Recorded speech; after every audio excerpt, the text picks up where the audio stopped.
I'm Zoe in Beijing. Chinese businesses are facing challenges both at home and abroad. Is there a level playing field for all in China? And why are Chinese companies having a hard time investing overseas?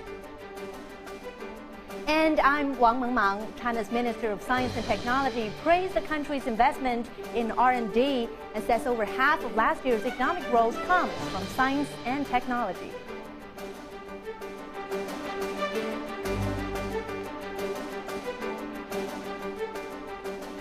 China's Minister of Science and Technology, Wang Gang, has given a press conference on the sidelines of the ongoing two sessions in Beijing.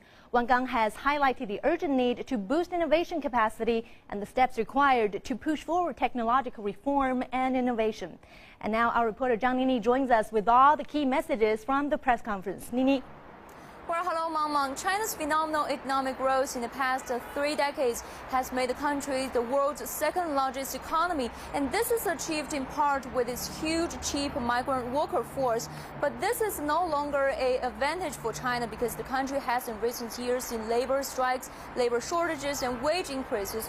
And meanwhile, it has been widely recognized that this growth model comes at a great cost to the environment. So the old model is no longer a solution. And today at the press conference, Wang Gang, the Minister of Science and Technology, has reiterated the importance of innovation in the transformation of the economic growth model. He has also briefed the media on how China has been doing.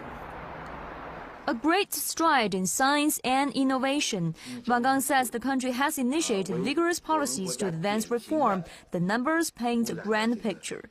China's gross expenditure on R&D stood at over 1 trillion yuan, or about 2% of the GDP.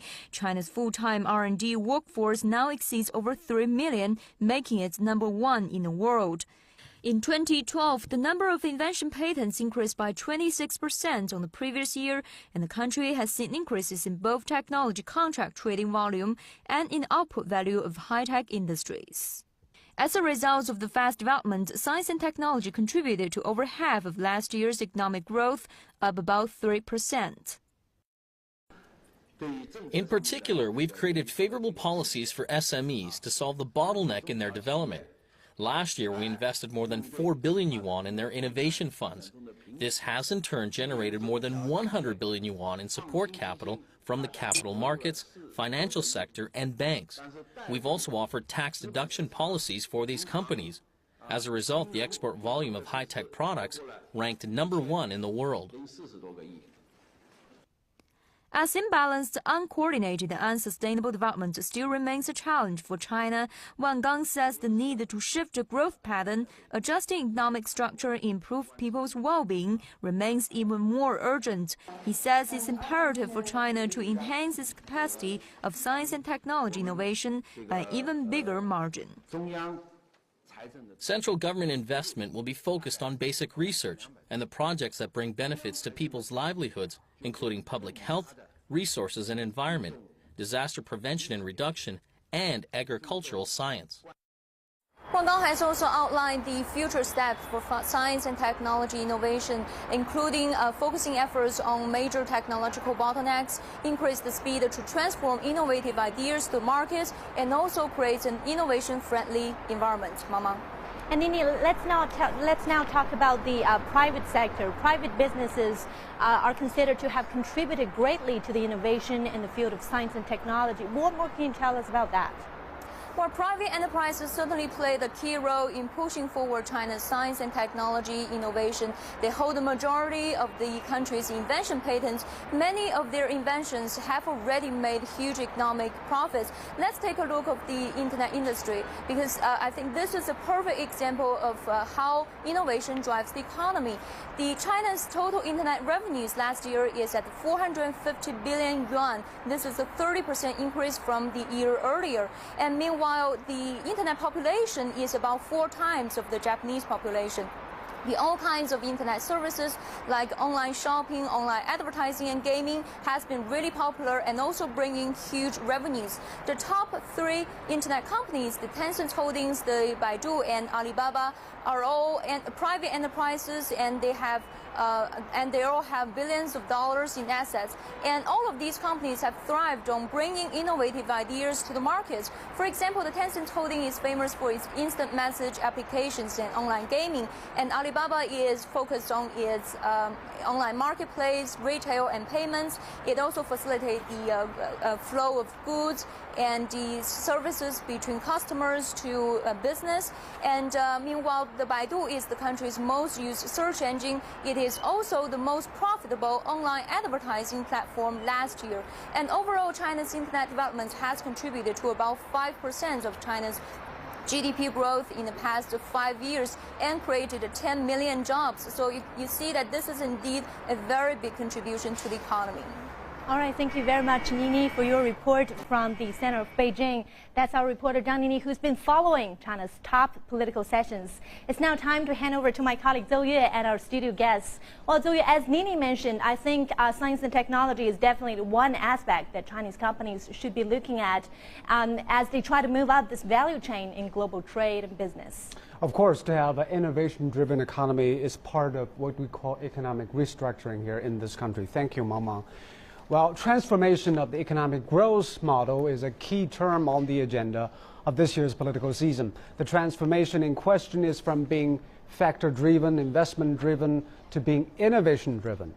As Xie Sisi reports, that includes improved productivity through technology. Wang Jing is president of the Newnan High-Tech Group. This electronic payment system is one of their most successful lines.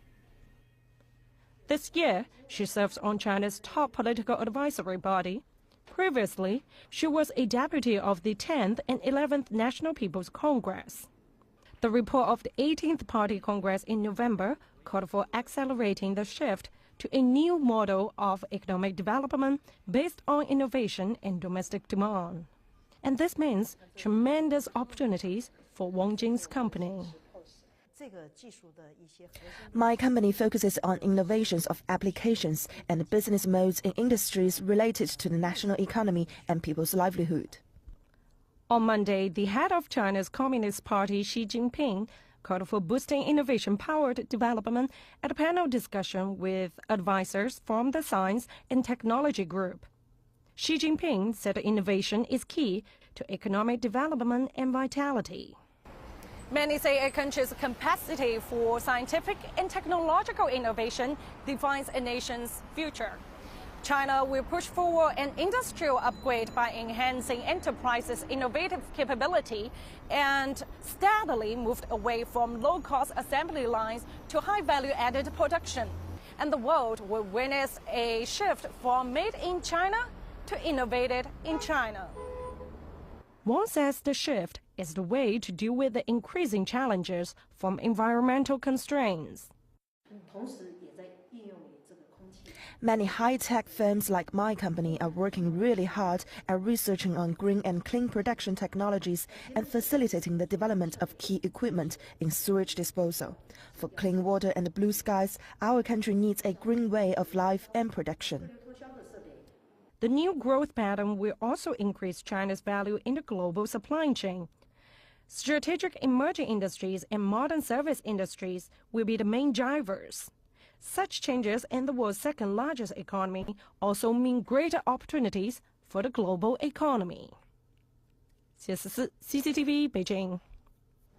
And for more talks about China's economy, we're now joined in the studio by Andrew Brown, China editor of the Wall Street Journal, and Charles Liu, chairman of Howe Capital. Well, welcome to our program, gentlemen. Thank you. Well, in the government work report, Premier Wen Jiabao has set China's GDP target 7.5% in 2013. The government hopes that the economic slowdown could help China's restructuring.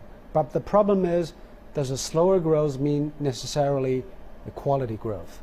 That's exactly the question. You can have 12%, you can have 2%, but China is desperately in need of quality growth. Instead of striving for just pure growth, there should be higher efficiency, there should be much better use of resources, there should be much more concern to people's livelihood. We look at the pollution, we look at the rivers and the water. All of these are issues which will be I think, first and foremost, the agenda of the new leadership for the next decade. But what is your sense of the economic restructuring in this country? Is there any good signs, and what is dragging this restructuring from going further and faster? We've heard a lot about restructuring over the past 10 years. In fact, that's the thrust of the current 5-year plan.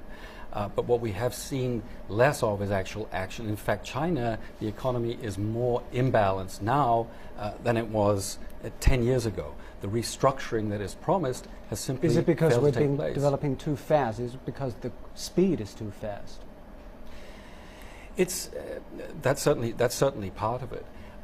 Economic restructuring essentially is about redistributing national income, taking income away from enterprises, including most importantly, the state-run enterprises, and putting it in the pockets of households.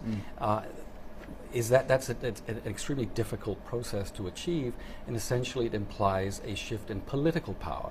And the SOEs and the bureaucratic elite that support them, of course, will fight to preserve their power to the extent that they can. What is your sense of China's state-owned enterprises? I think just to add a little bit to what Andrew just said, I've been making investments in China since 2003, and in fact 2003, 2004 is where private enterprises, entrepreneurs could really flourish. They were starting new businesses all over the place, and many of them have succeeded beyond their wildest dreams. But I think one of the things that happened is the financial crisis of 2007 and the 4 trillion incentive for stimulus program. That went basically through the state-owned enterprises. And the bank loans that went with it also went through the state-owned enterprises.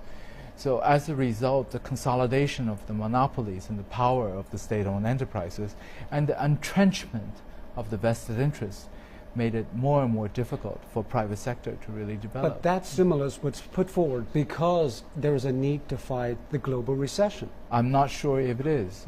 Some have said if the U.S. has pneumonia, China doesn't need to take antibiotic pills.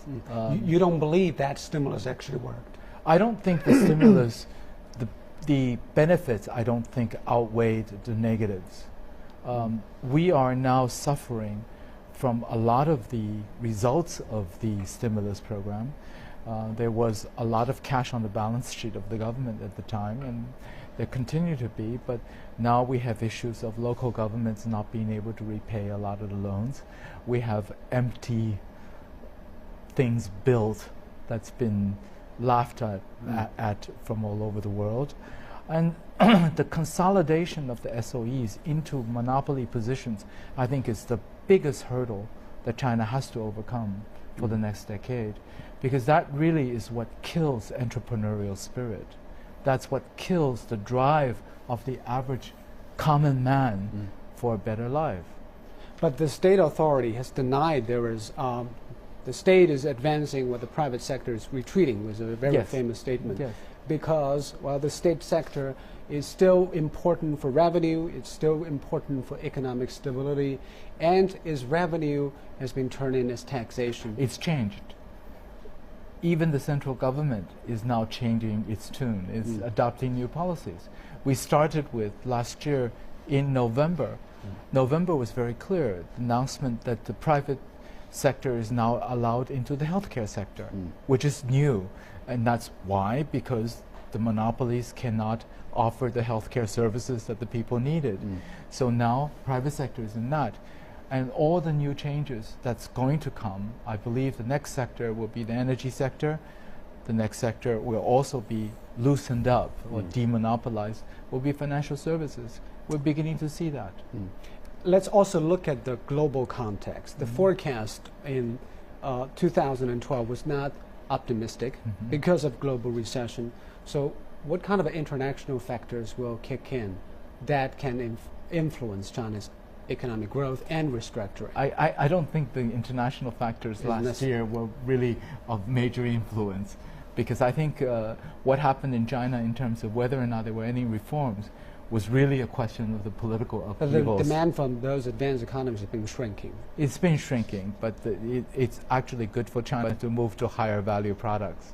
But I think this year there will be fairly stable international environment because Africa and South America is beginning to pick up a lot of the slack. Well, I think it's going to be a very challenging international environment. You have recession in Europe. That's not going to end anytime soon. A sovereign debt crisis over there, which is going to take multiple years, maybe decades to resolve. The United States, of course, growth has been anemic. You have political gridlock over there, which could affect growth. Now you have Japan, which is driving down the value of the yen. You have renewed talk now of currency wars and so on.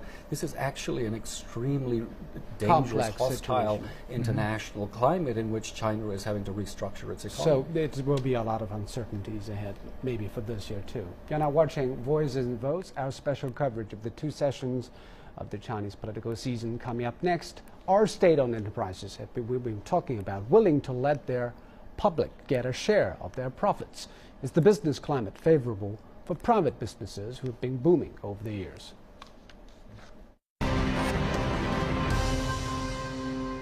Welcome back. China's state-owned enterprises are famous for their colossal sizes and astounding profits, but many of them are falling under scrutiny for low efficiency, corruption, lack of innovation, and monopoly.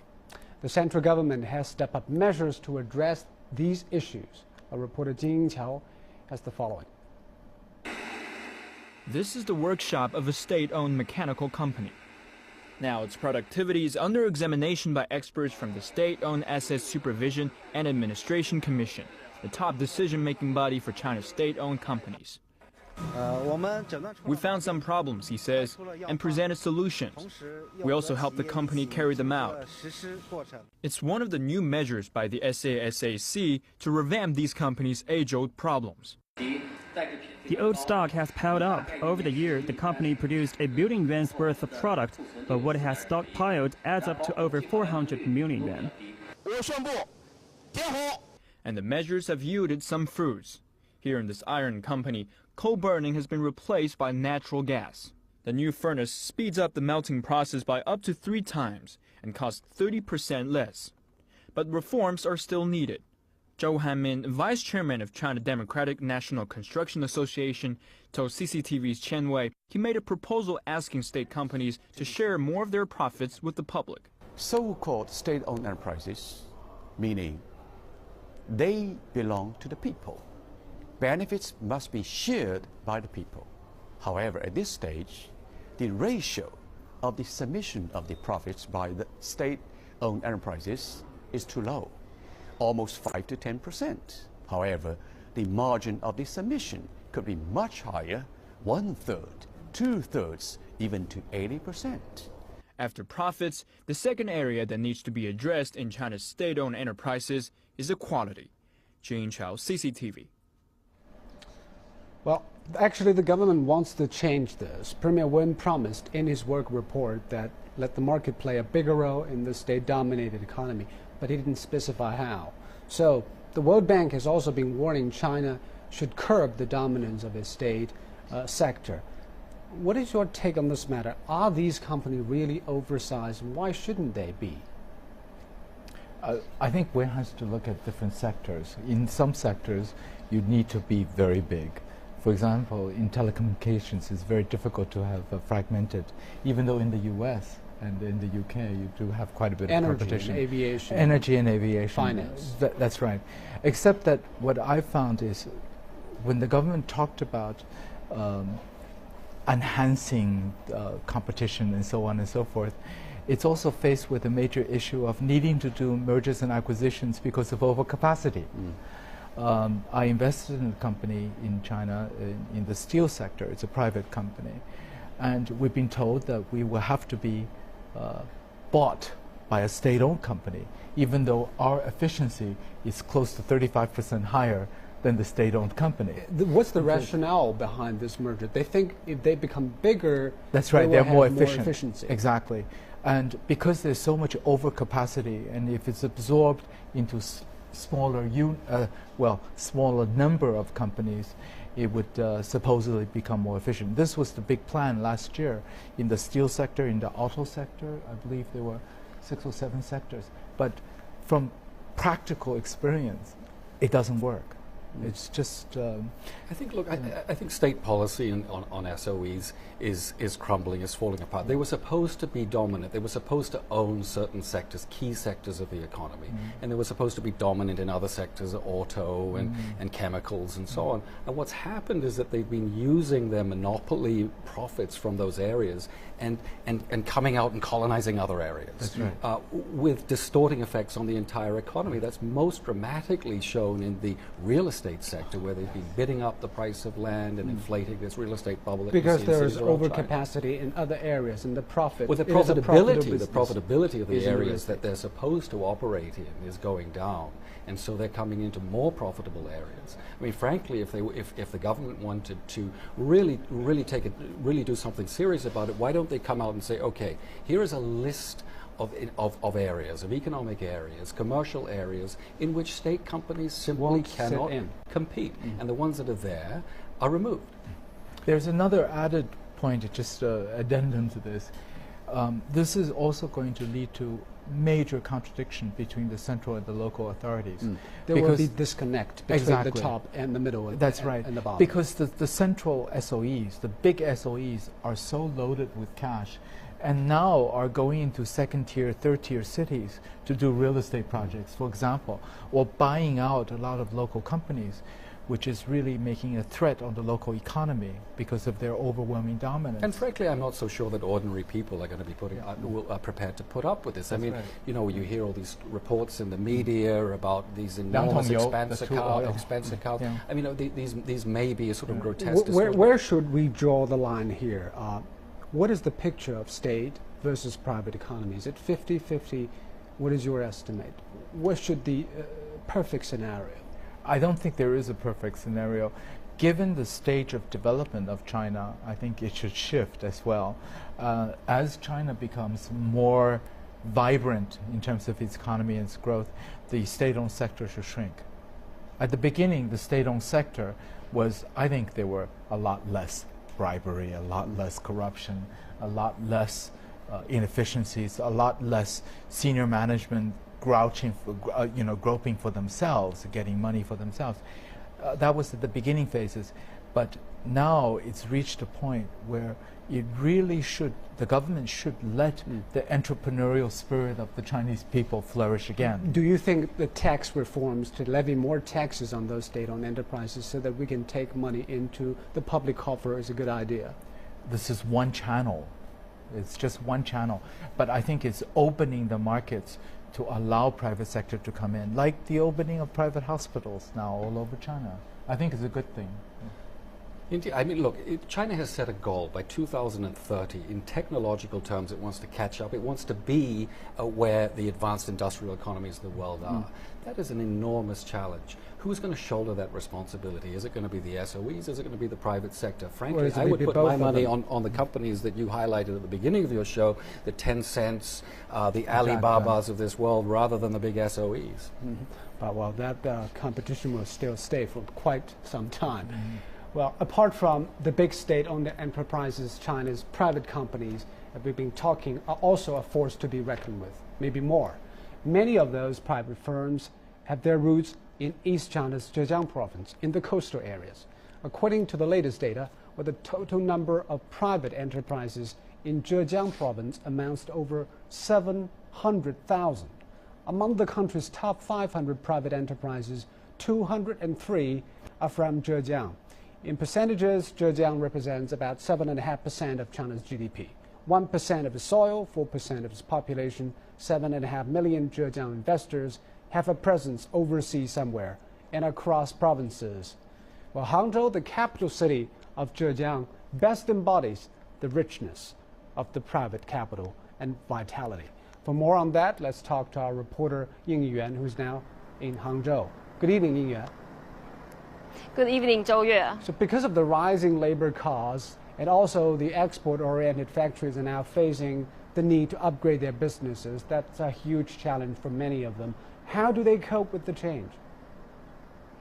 Yeah, Zhou, that the China's export value has been growing almost like a fivefold in the past 10 years. And this has given a tremendous boost to the manufacturing industry. And on the business map, that Zhejiang province is famous for its private businesses and also export-oriented manufacturers. Then I have just visited one factory, which is a pilot in setting up factories overseas. Zhou Liangzang has more than 20 years' experience producing electricity meters. His factory in southeast China's city of Hangzhou is the biggest electricity meter export in China. 10 years ago, he set up his first overseas factory in Pakistan. Our company in Indonesia, in Brazil, in Tunisia, and in Pakistan, all managed by local people.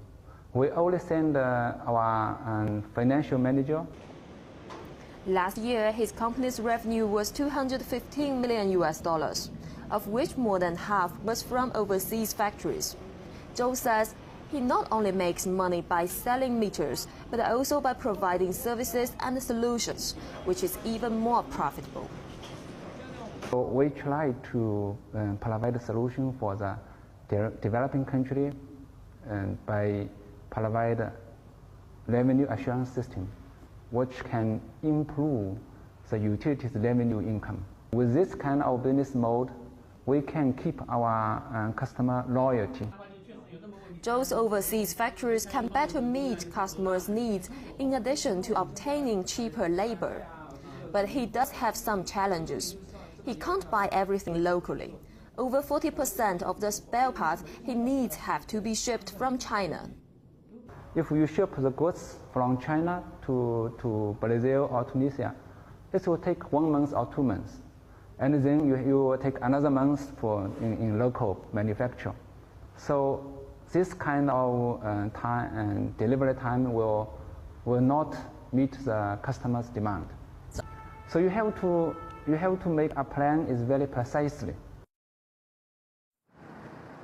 The rising cost has squeezed many Chinese manufacturers' profit margin, but Zhou says that the more expensive labor cost is inevitable. That the only solution is to apply more automation in production and also to provide services together with the products. And in the future, that he says that his export will grow slower, but the overseas revenue will grow faster. Zhou Yue. Well, yeah, of course, it's very natural for them to turn their eyes elsewhere for survival. But what challenges do they have if they want to invest overseas? Yes, actually China has been talking about this go overseas for more than 10 years, since 2000. And last year that China's overseas investment in non-financial sectors was more than $77 billion, which accounts for 27% year-on-year growth. The figure is very impressive, but China still has very few world-famous brands. The Chinese manufacturers are used to producing OEM products for foreign brands. But now is a time that Chinese manufacturers are facing a pressing task of innovation. And also that the state-owned companies are still the main force of the China's overseas investment. That state-owned companies can get better access to finance, and also it's easier for them to get information and support from official organizations like commercial counselors. But for private companies, it's more like they are on their own. And in the recently, that NPC delegate Chen Dan, he says that he has a proposal regarding on this issue, and he suggests that we should build a kind of service platforms where Chinese companies can get first-hand market information, and also he suggests that government should give fair policies to private companies and state-owned companies. Zhou Yue. All right, and this for the government, whether to stay on the words or to follow up with real actions. Thank you, Ian, for your reporting from Hangzhou. And I believe on this topic, my colleague Wang Mangman has something to share with us. Mama. Well, absolutely, Zoe. There's actually no better way to try to find out what entrepreneurs think about their development than asking themselves and also asking their employees. And that's what our reporter Wang Yizhi had been doing earlier today. On the business map, Hangzhou is a robust city known for some big names like Alibaba, but it's also flourished with many small and medium-sized companies. I'm now inside the headquarters of one medium-sized company here in Hangzhou. We are inside the office area, but downstairs is the production line. Now let's look at some figures first.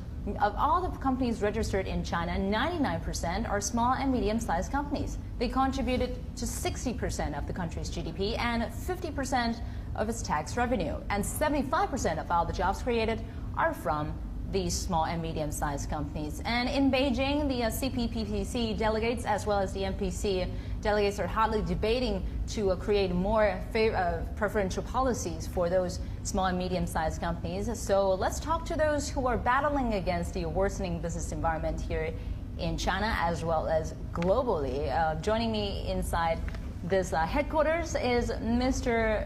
Zhou Liangzhang. He is the president of Haixing Electrical, and as well as Mr. Jin Yanjun. He is the head of the Sunray Information Technology. Welcome to this program. So my first question goes to you, Mr. Zhou. When we compare state-owned companies and small and medium-sized companies, we often refer to a metaphor of pillars and bricks. Do you think they're competing on a fair platform? Many years, previous company appeal to more fair market environment. But if we look the past years, improvement is not so significant. Overly powerful state-owned companies squeeze out lots of social resources. So it's not make a fair competition. For the first time, China has seen a decrease in a working age population. The country has witnessed 3.5 million less people from 16 to 59. Let me ask one question to you.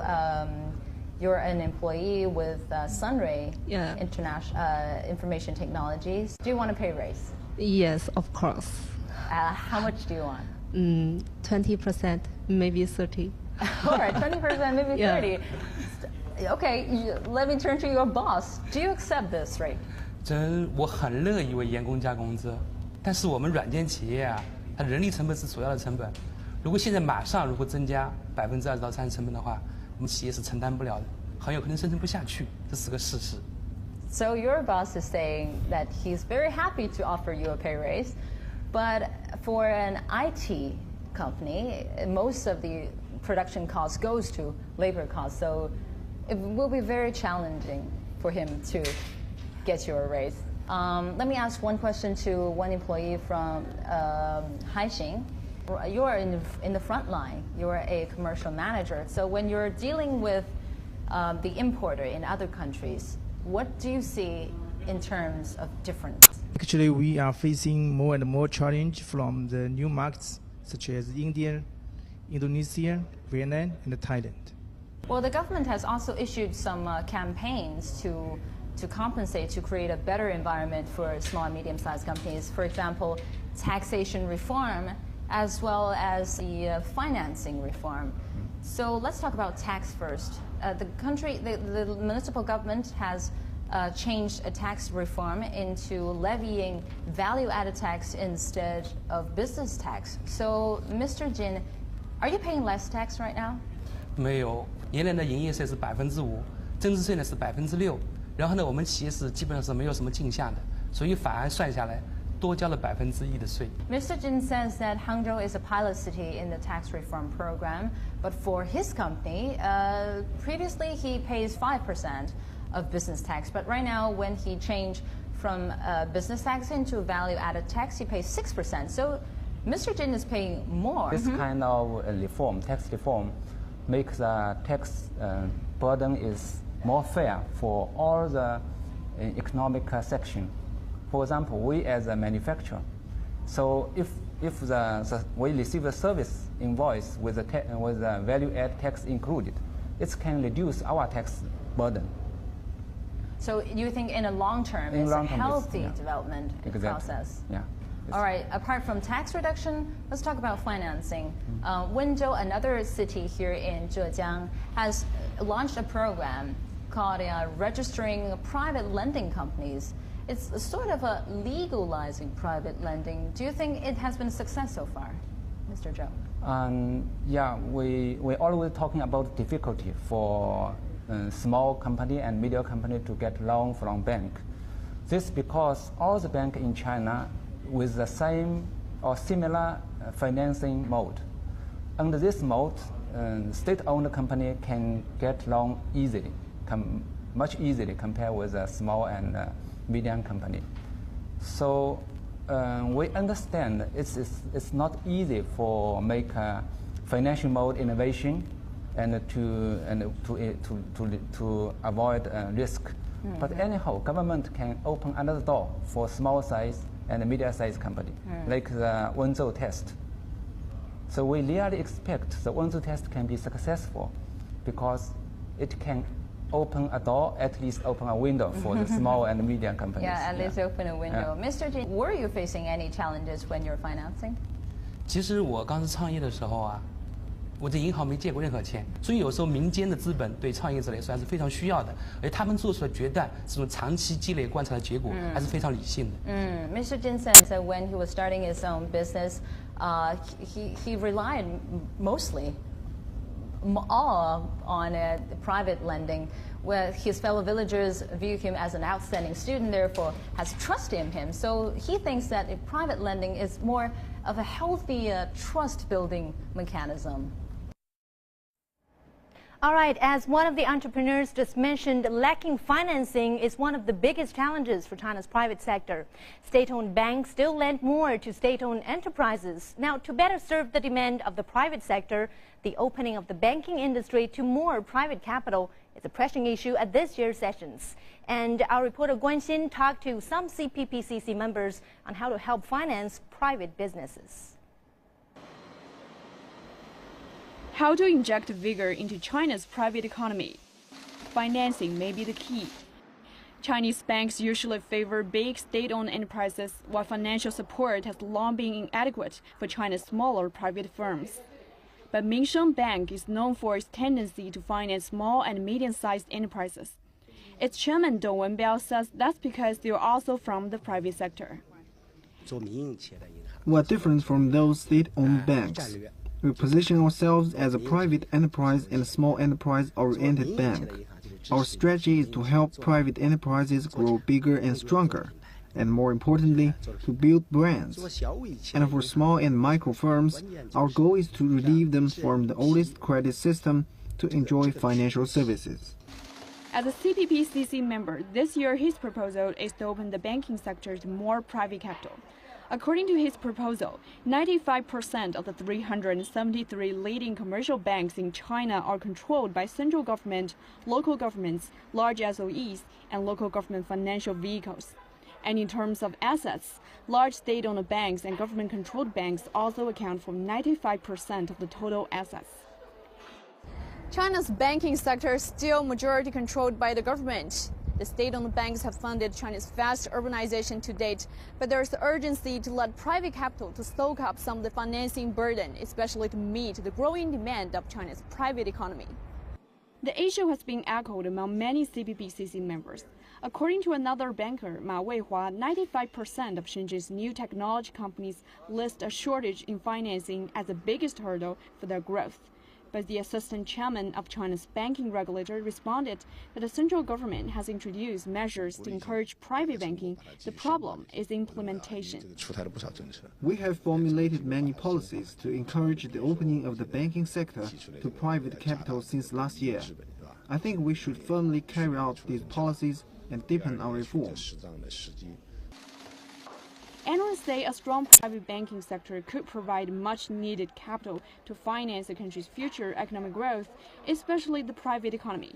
But clearing institutional obstacles still poses a challenge, at least for now. Guan Xin, CCTV, Beijing.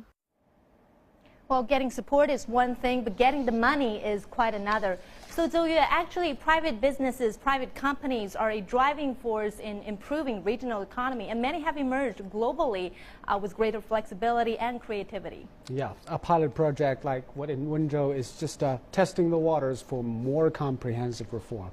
Let's talk about the financing for private businesses. Obviously, those entrepreneurs have their own complaints, and now there is a pilot project in Wenzhou on the private lending practices. Is this going to be a game changer? I think so. I think this is part of the what they would like to call deregulation, but I like to call demonopolization of the financial services sector. That's the sector that is going to move this year and next year. I think the Wenzhou situation is the government recognized it had to recognize the existence of all the private lending that was taking place. It's a de facto recognition.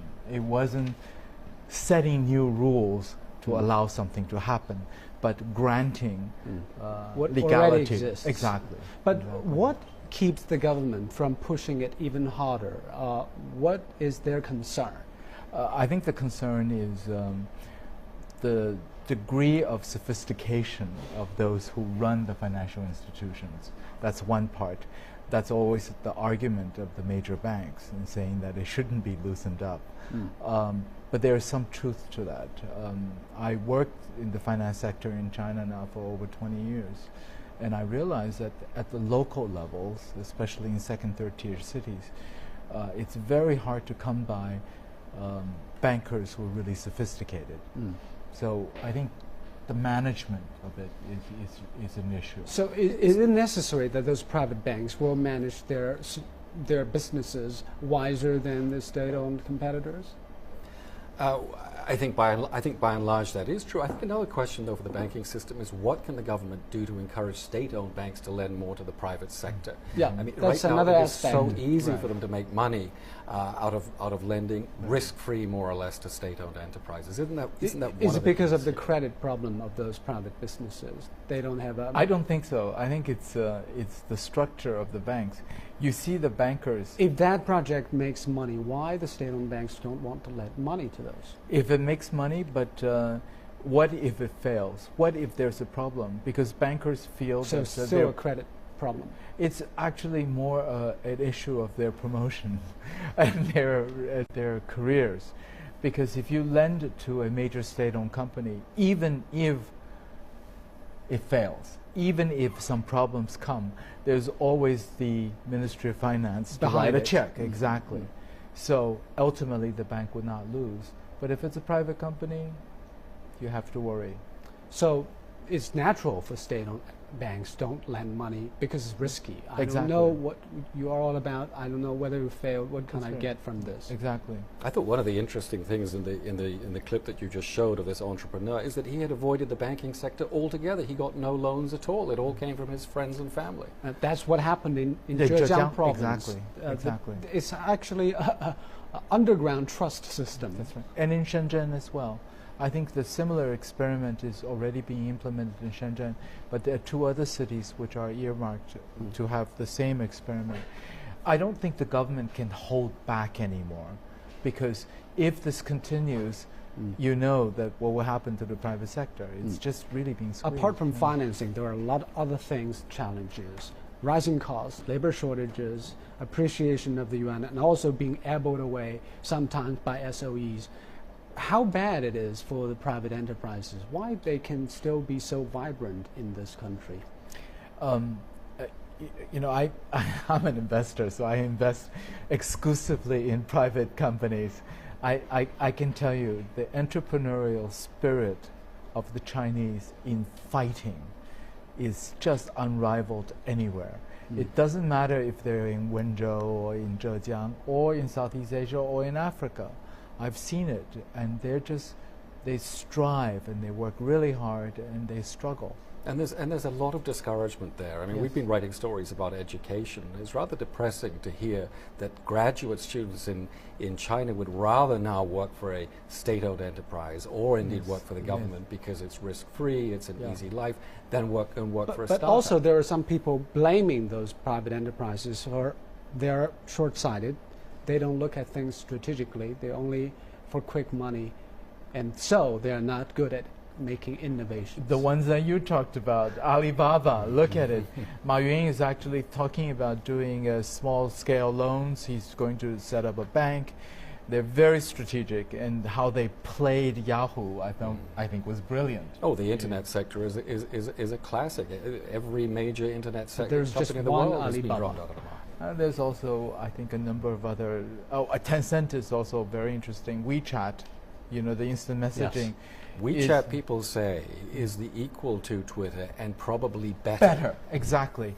300-some million subscribers, and I can turn my phone on, and I have people from New York and London WeChatting with me. Well, this It's is phenomenal. something that the Chinese have been good at. We learn something and we make it even better. Better, yes. Well, coming up next on this program, while Chinese companies are getting more and more confident, is the slogan "Going Global," a dream up for grabs.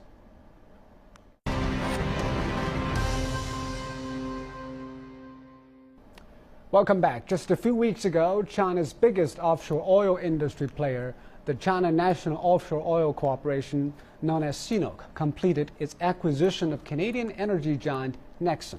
It is the biggest overseas merger by a Chinese company ever, worth $15 billion. While for CNOOC, the takeover marks a cornerstone in the company's transnational development plan. For all Chinese companies, it is a starter and may be a good example to follow as a part of the country's policy to invest abroad.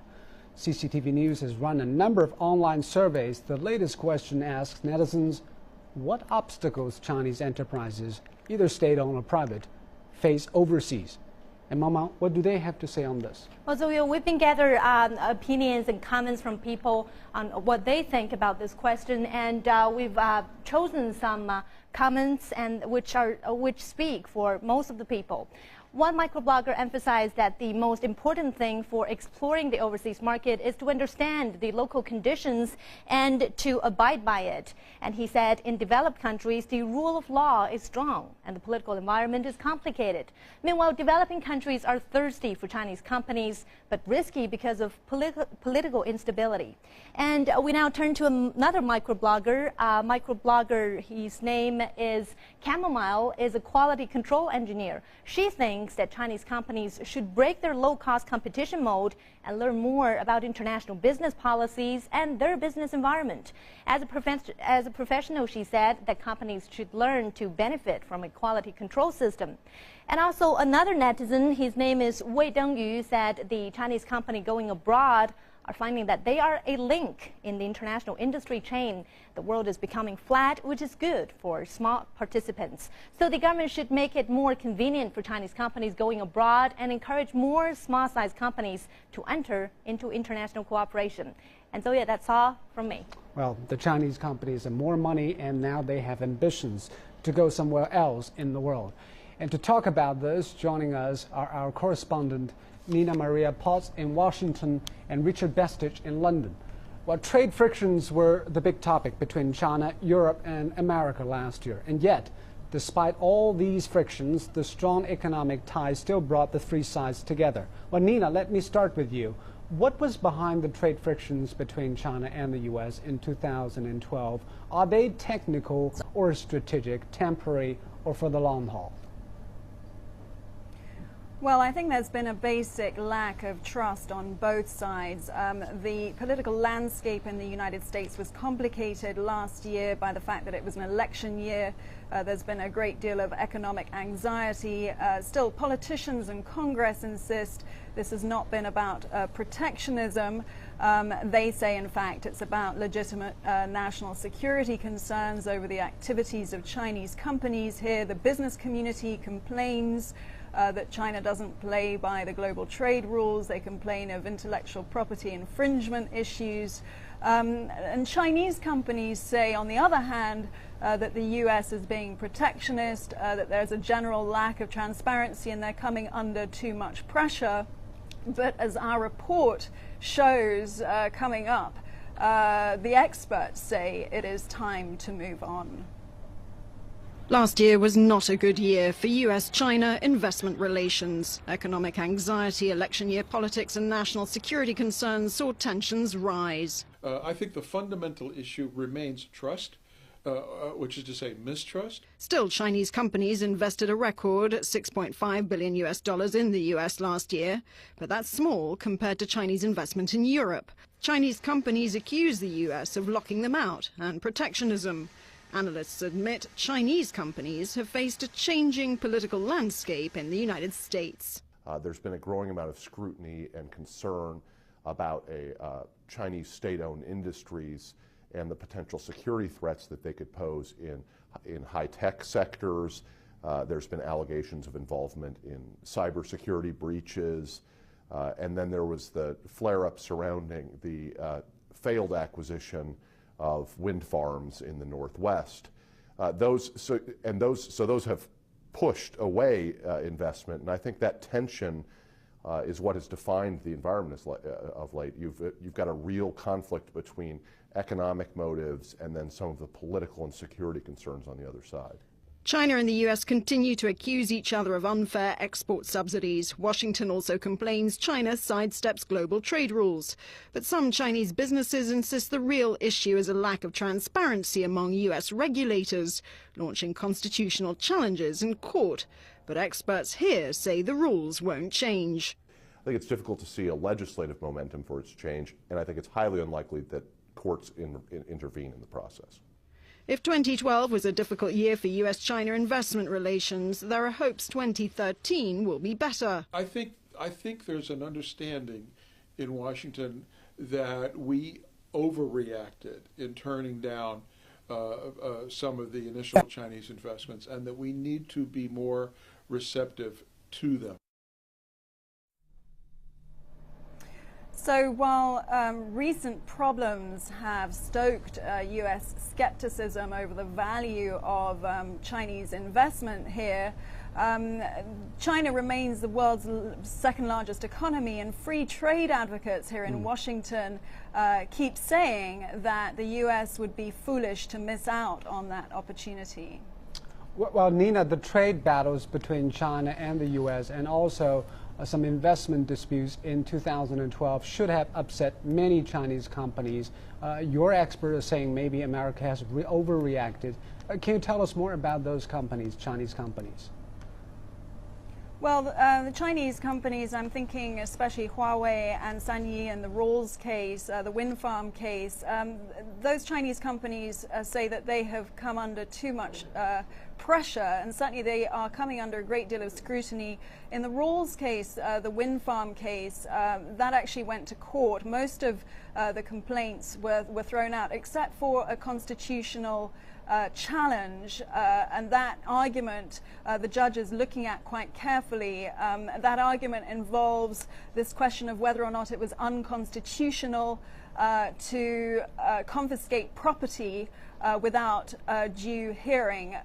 The experts I spoke to said that that challenge is unlikely to hold up in court, that the US regulators and Congress have no interest in pulling back. But certainly the impact on Chinese companies has been quite severe. Still, in real terms, investment is at record levels, not on a par with Europe, but that mistrust is not about to evaporate anytime soon. Well, that's no good news for the Chinese company. Thank you very much, Nina. Well, one of the countries where evidence of Chinese overseas investment is most apparent is the United Kingdom. The two countries have business relations stretching back hundreds of years, not all of it friendly, but in recent years the flow of trade has been confined to the export of goods from China to the United Kingdom. Recently, there's been a new development, with an increasing number of Chinese companies breaking out into the international marketplace. One of their target is Britain. Well, Richard, tell us more about the change of trade picture between China and the UK. Well, yes, you were saying there that for the last 2 or 3 decades, the trade between China and the UK has followed a pretty traditional path. Britain places orders for products inside China, China makes them and then sends them over here. The balance of trade massively in China's favour. But over the last couple of years, there has been a significant shift in that pattern as companies from China set up operations here in the UK. And a good example of that is the clothing company Bosideng. hugely popular inside China. Yesterday, I spent some time with executives from Bosideng, a household name in China, as I was saying, but at the moment here in the UK, still largely unknown. Now, the company plans to change all that with a huge investment in a site just off London's luxury retail quarter around the famous Bond Street in the British capital. So far, they've invested around $50 million in the project, with the long-term aim of making Bosideng as famous as designer companies like Hugo Boss and Paul Smith. Now, this isn't a pilot high, sell it cheap operation, and intriguingly, much of the stock being sold in the London flagship store is made either in Britain or in other parts of Europe, like Italy. So Bosideng then, following the path of SAIC, Shanghai Autos, which saved MG, the famous British motoring marque, from extinction, and has turned it into one of Britain's fastest growing manufacturing companies, albeit from a very low base.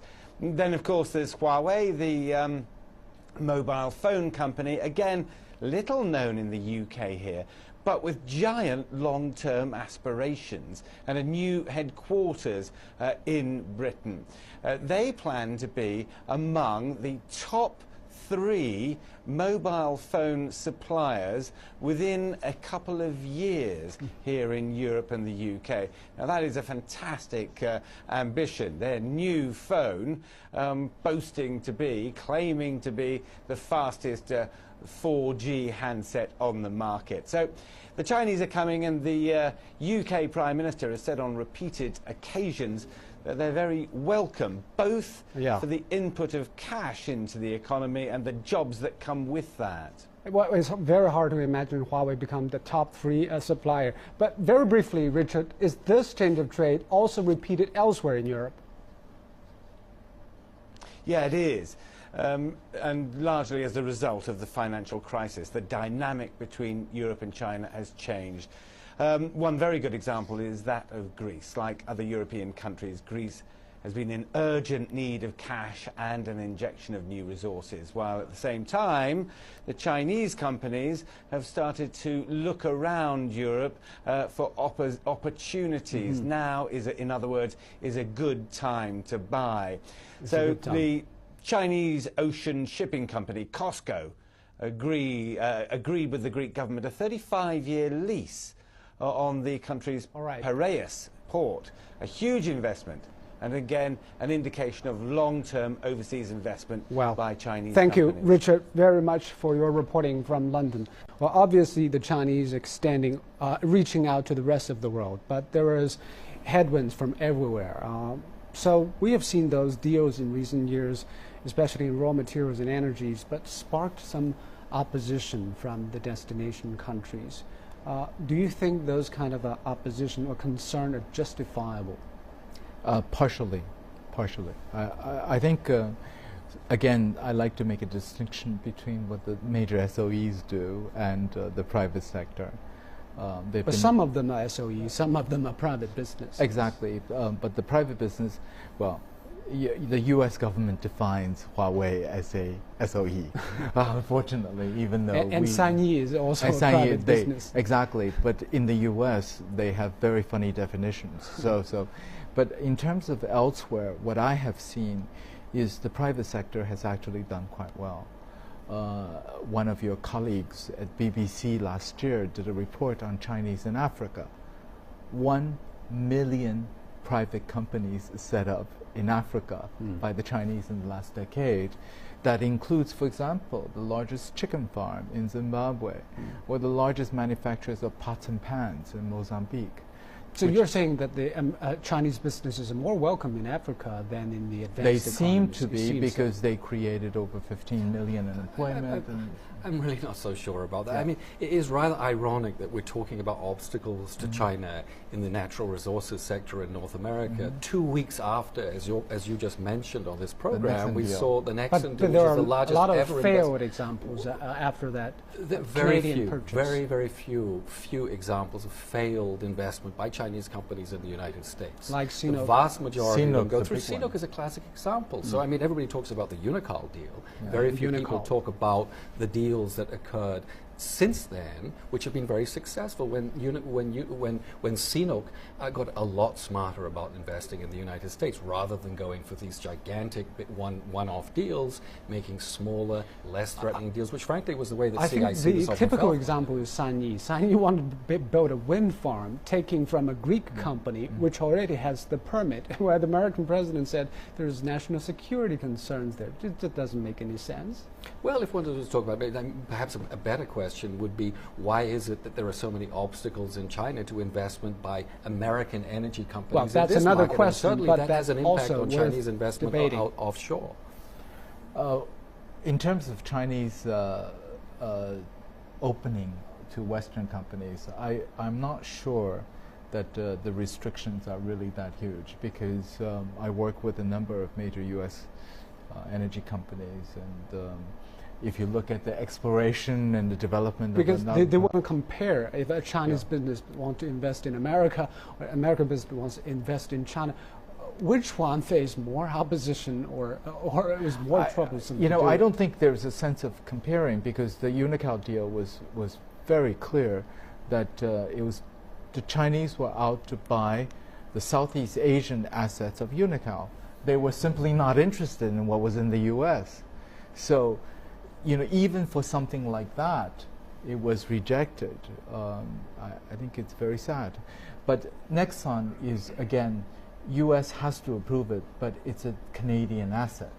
That makes some difference, because the Chinese have made a number of investments in Canada already, and the Canadian government seems to be much more positive about Chinese investment. just a couple of hours before the Nexon deal was announced, Sinopec announced a deal to buy $1 billion, a $1 billion chunk in a company owned by Chesapeake. It's one of a number of Chinese investments that have been made in Chesapeake, and indeed in the shale gas industry in the U.S. in general. I mean, the truth is that most investment is waved from China in the United States, is waved right through the border, and only a tiny fraction of deals are actually referred through to this CFIUS process, which is admittedly a very difficult and non-transparent and politicized process. Another thing is that, do you think the Chinese companies should offer support for those Chinese enterprises if they want to invest overseas, or have more hands-free? Which is more appropriate? I think there's no question that the major state-owned companies get a lot of support from the Chinese companies.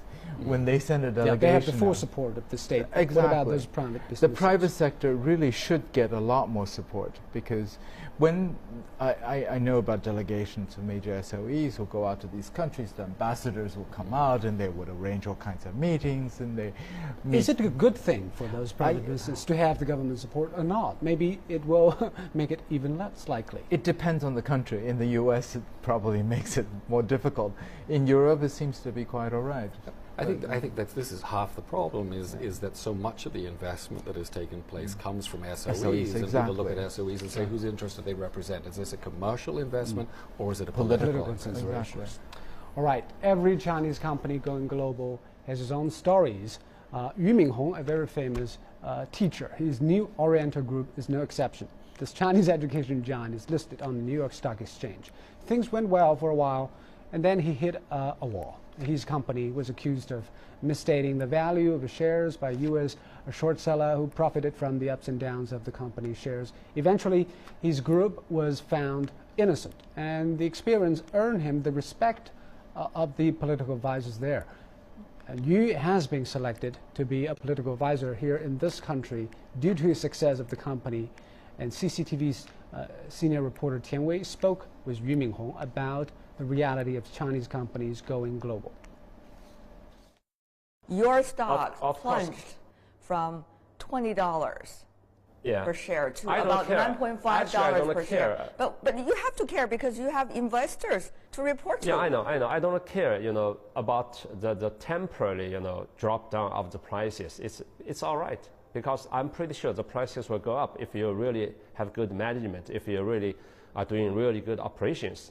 Have you ever imagined these kind of setbacks, temporarily at least, for your company when you were trying to get listed in the New York Stock Exchange? And now do you regret that decision?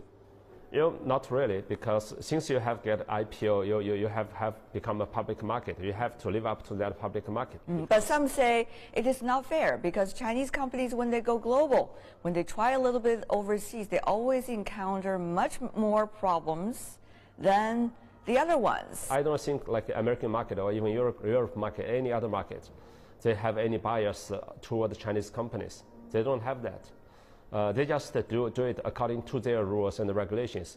They do the same to other companies, no matter the companies in the United States or in China. So it's only Chinese people's feeling that American, like SEC, are doing much more strict things to Chinese companies. The only thing we have to do is to let the Chinese companies go live up to the standards of their regulations. Is it difficult? It's difficult. It's difficult for Chinese companies, but you have to do it, unless you do not want to go get listed in there. I'm pretty sure the Chinese market is becoming more strict, and sooner or later it will have the same rules and the regulations as like the United States market do. So what is your next goal of going global? My next goal is that I hope that I can open Chinese learning centers in other countries, which is a long-term goal. This is one thing. Other things, I hope that for the next 5 years we can buy some education companies all over the world. We have cooperated with more than 20 world-famous education companies. This is a miracle, isn't it, Mr. Yu? I mean, it's not really all a miracle. Of a sudden, everybody is coming to China. Everybody wants to approach Chinese companies. Everybody wants to cooperate with Chinese that's business. That's the trend of the world. Where the money goes, people go to that place.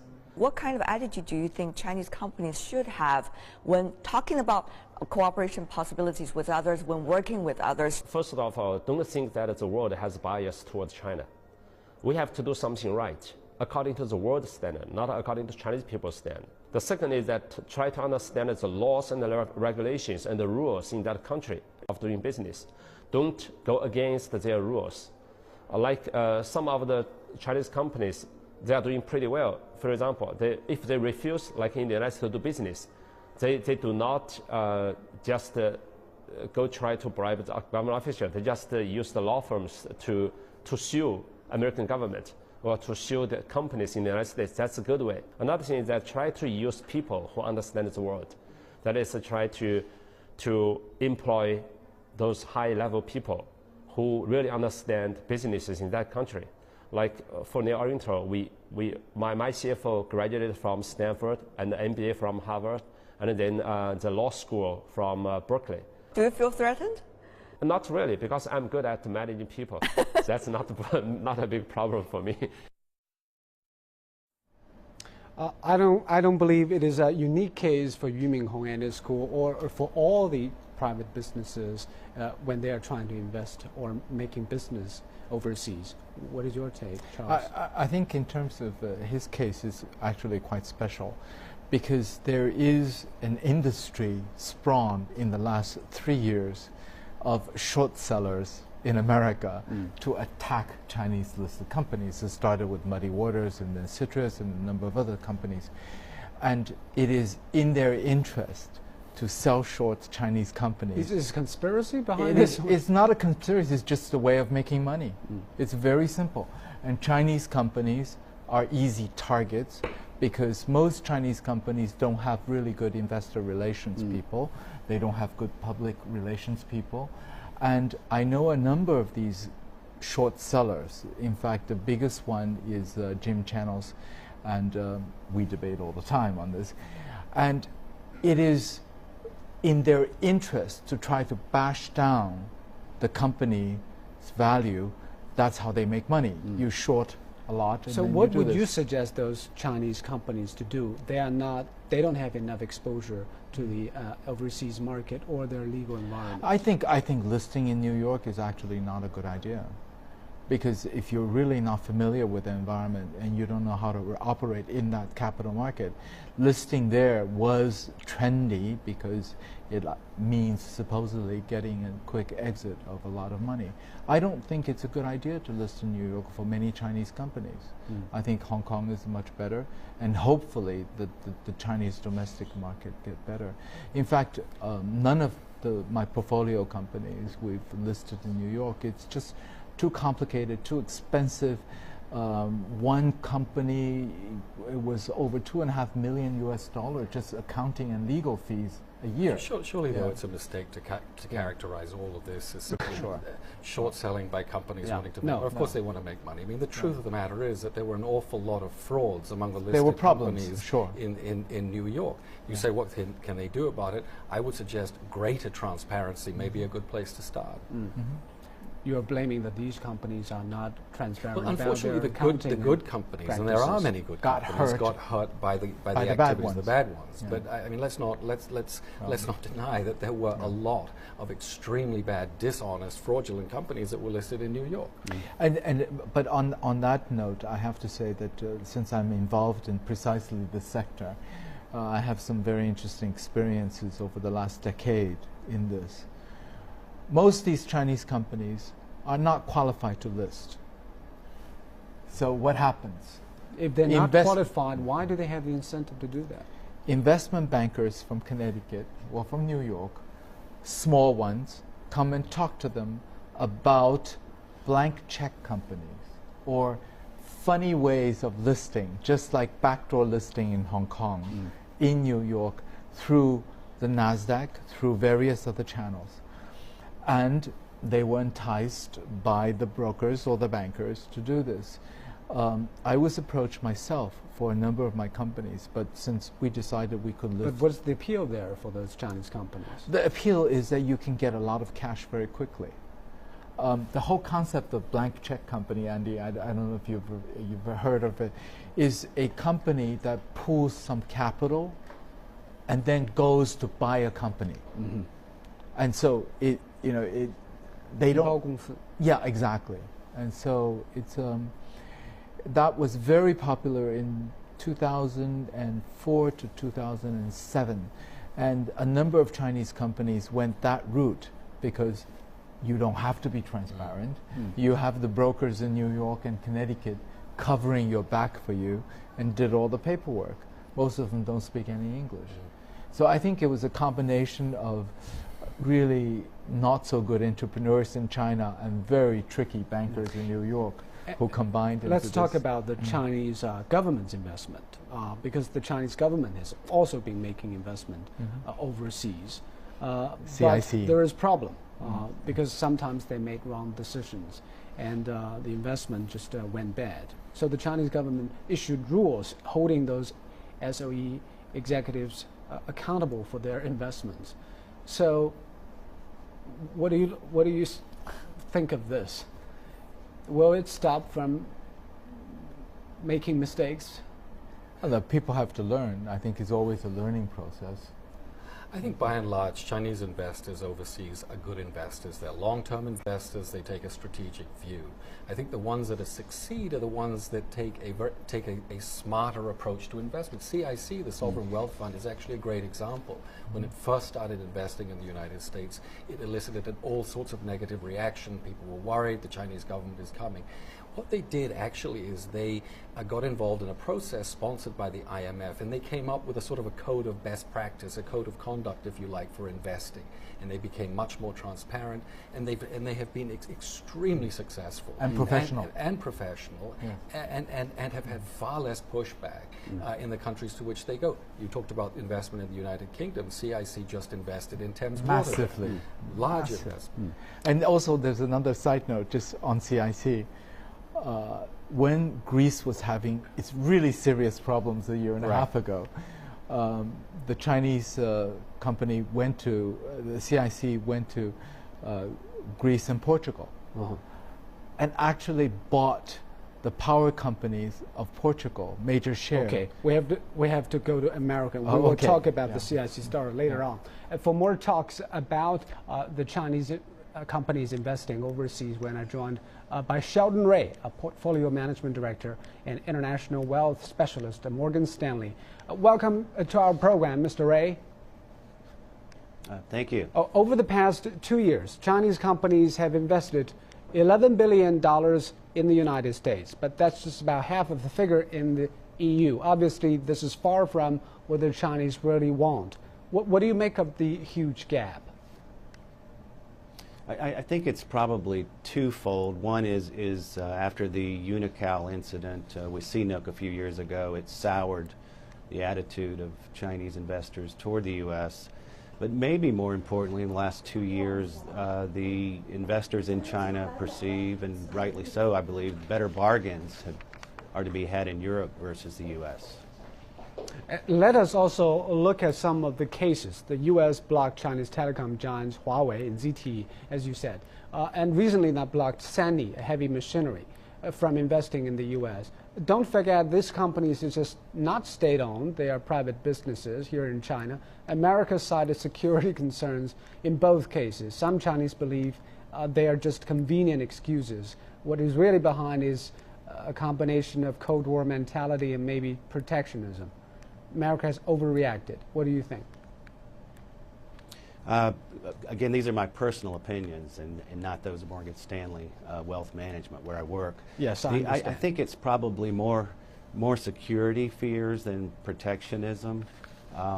As you mentioned, those companies are not state-owned enterprises, but often anything large from China is perceived to be such.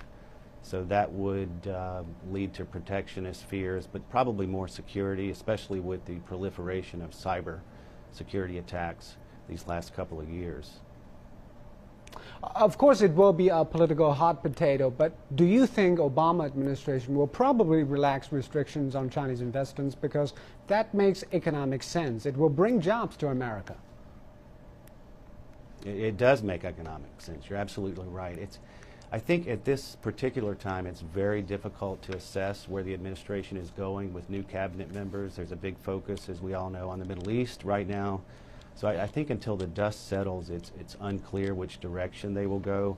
Also, with China's new leadership, the National People's Congress in session, it would be wise, I believe, for the administration to wait and see how that shakes out before determining which direction to go. I personally hope that is the direction they go, is more opening up, as the U.S. economy could use it. All right. Thank you very much, Dr. Ray, for your take on this. That's Mr. Sheldon Ray from Morgan Stanley. Well, Chinese investment in Africa has been increasing immensely in different areas like manufacturing, construction, processing and packing, as well as agriculture.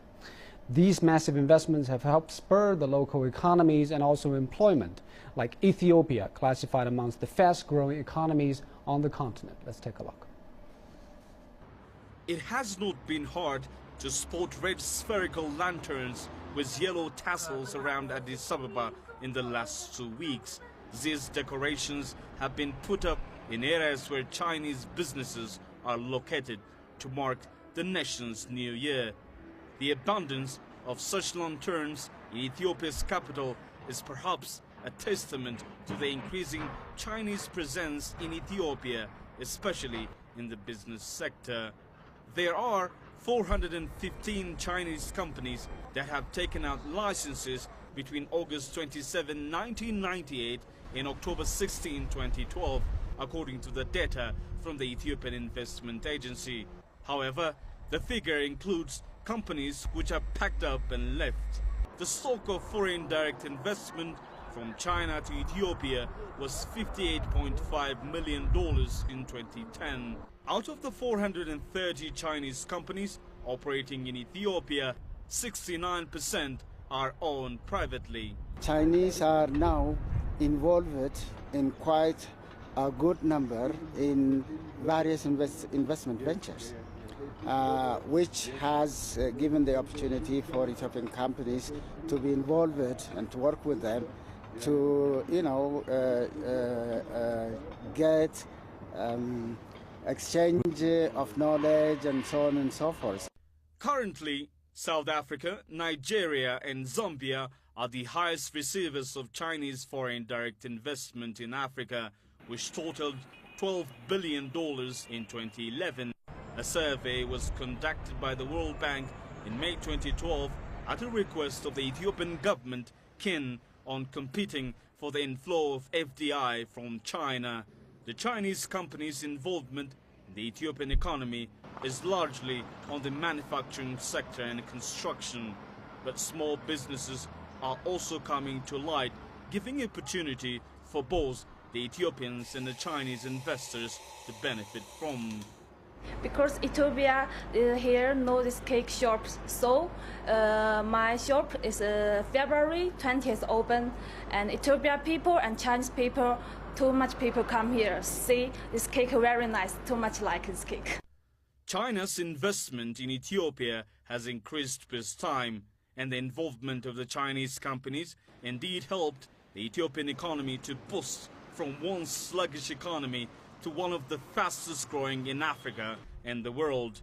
Many hope the bilateral relations of the two nations will continue to flourish. In the future, I can foresee there is a very great opportunity for Chinese to be involved in various development activities in the country.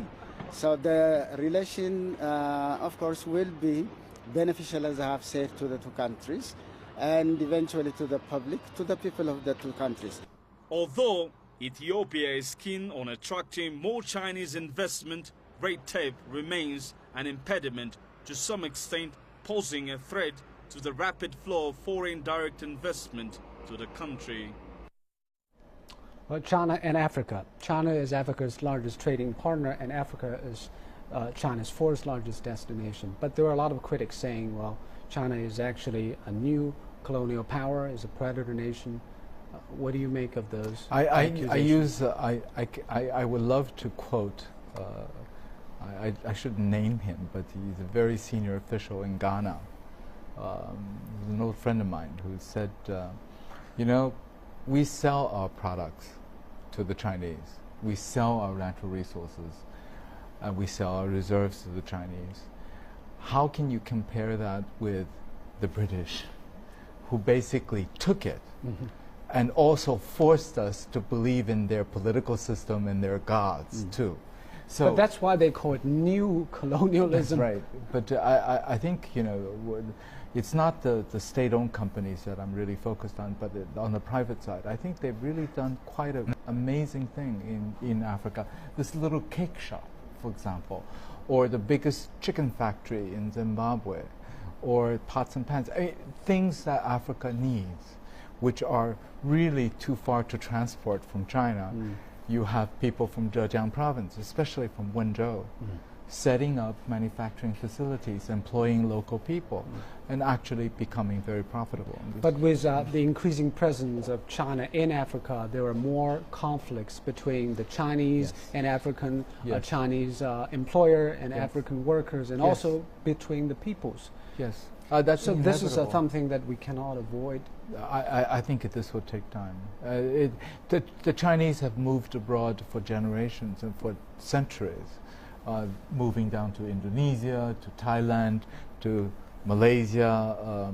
The Chinese there have become very important components of the society and have become very successful business people as well. So they are actually very new to this continent. They have to learn how to cope with it. It will take time. And live with them. Yeah. But what is your prospect of the Chinese presence in Africa? Because there is also competition. Brazil is coming in, Russia is coming, America is trying to revisit. I don't think Brazilians will be opening cake shops, and I don't think the Russians will be opening ceramic factories. I think they're competing with China, competing with the major SOEs on natural resources, much more than anything else. Africa is a continent of 500 million people, and it's a rising continent. It has the highest growth rate of all continents in the world last year, over 5% on average. I think there's great potential there. There's great potential for Africa and maybe for China too. As we come to the end of this edition of the program, let's take some sideways looks at the events in Beijing, some of the more interesting stories, human stories away from politics.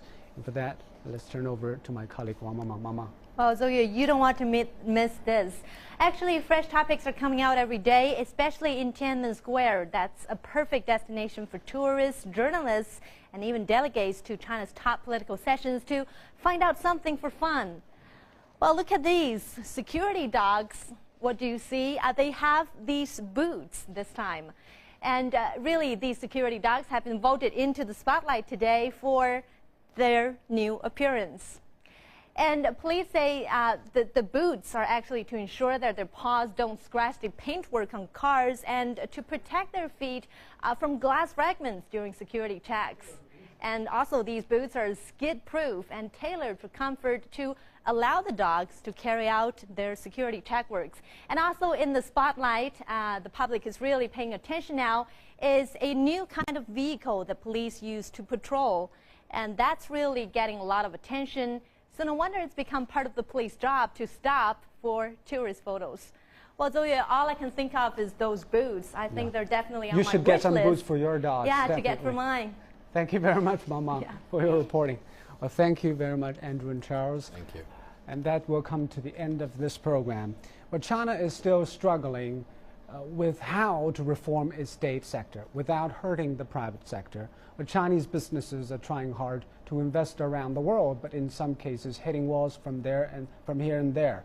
It will be an uphill battle both at home and abroad, but with all the incentives already in place, it seems there's no turning back.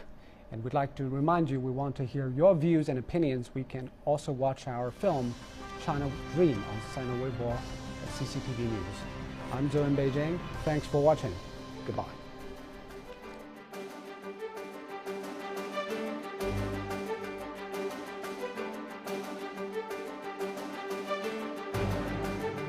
Industries and modern service industries will be the main drivers. Such changes in the world's second largest economy also mean greater opportunities for the global economy. CCTV, Beijing.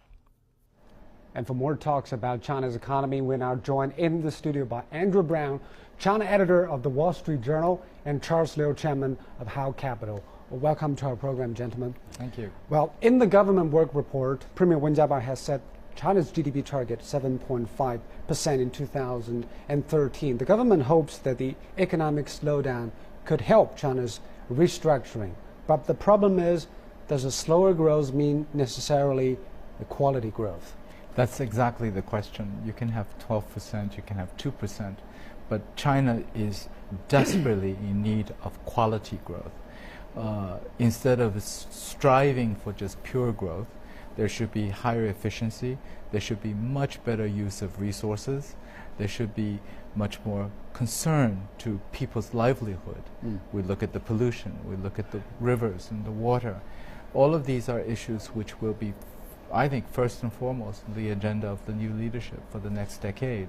But what is your sense of the economic restructuring in this country? Is there any good signs, and what is dragging this restructuring from going further and faster?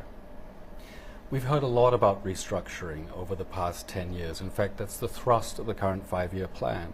But what we have seen less of is actual action. In fact, China, the economy is more imbalanced now than it was 10 years ago. The restructuring that is promised has simply failed to take place. Is it because we've been developing too fast? Is it because the speed is too fast? That's certainly part of it. Economic restructuring essentially is about redistributing national income, taking income away from enterprises, including most importantly, the state-run enterprises, and putting it in the pockets of households. That's it? As Xie Sisi reports, that includes improved productivity through technology.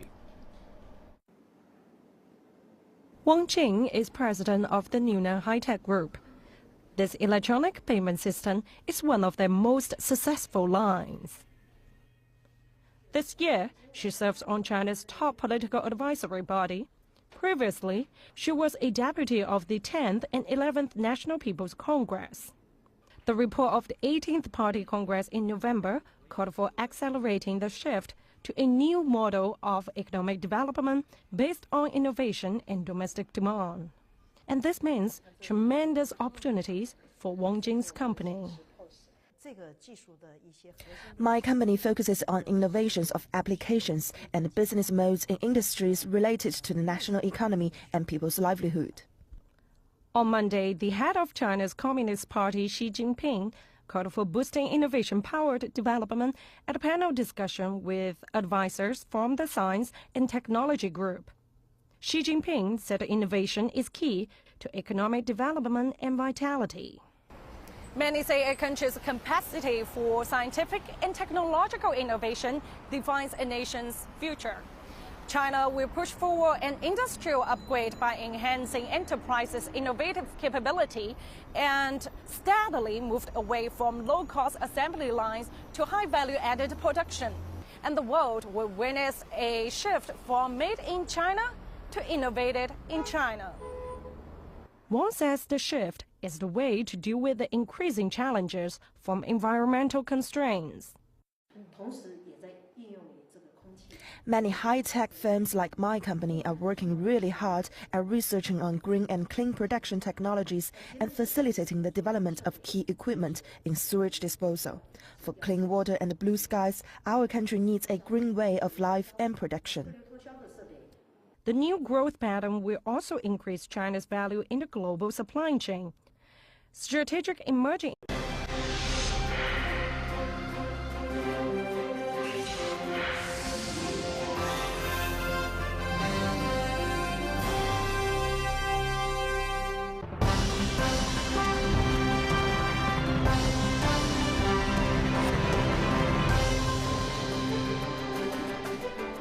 I'm Zhou in Beijing. Chinese businesses are facing challenges both at home and abroad. Is there a level playing field for all in China? And why are Chinese companies having a hard time investing overseas? And I'm Wang Mengmang. China's Minister of Science and Technology praised the country's investment in R&D and says over half of last year's economic growth comes from science and technology.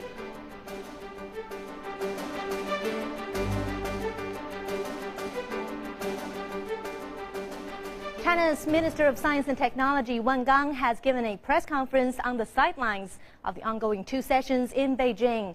Wang Gang has highlighted the urgent need to boost innovation capacity and the steps required to push forward technological reform and innovation. And now our reporter Zhang Nini joins us with all the key messages from the press conference. Nini.